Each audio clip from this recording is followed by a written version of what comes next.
ताज्या बातम्या विचार नव्हे त्यासाठी सचोटी न्यूज चॅनल बघायलाच हवे।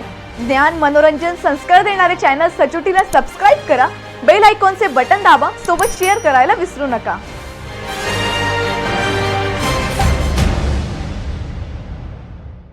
बोगस शालार्थ आयडी घोटाळ्यात शासनाचे कोट्यवधी रुपये लुटण्यात आले।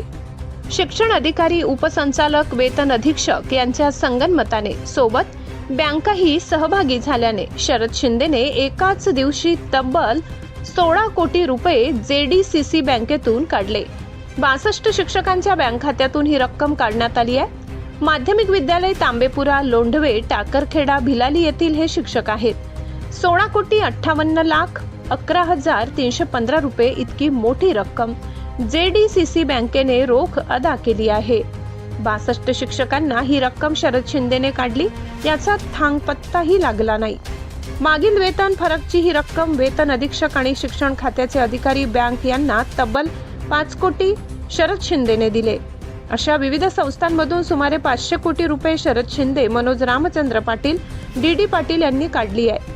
मागील वेतन फरकच्या नावाखाली शासनाला 500 कोटींचा गंडा या त्रिकुटाने घातलाय। नाशिक विभागात असे बरेच दलाल व संस्था चालक ज्यांनी बोगस शालार्थ आयडी घोटाळ्यातून शासनाला हजारो कोटींचा गंडा घातला आहे। बनावट कागदपत्रे करून शेकडो बोगस शिक्षक कर्मचारी भरती करण्यात आली आहे। त्यासाठी नाशिक गुन्हा अन्वेषण विभागाने FIR दाखल केली आहे। अजून 5,000 नावे राहिली असून त्यांच्यावरही गुन्हे दाखल होतील। पोलिसांनी अटक करू नये यासाठी अटकपूर्व जामीनसाठी अनेकांची धावपळ सुरू आहे।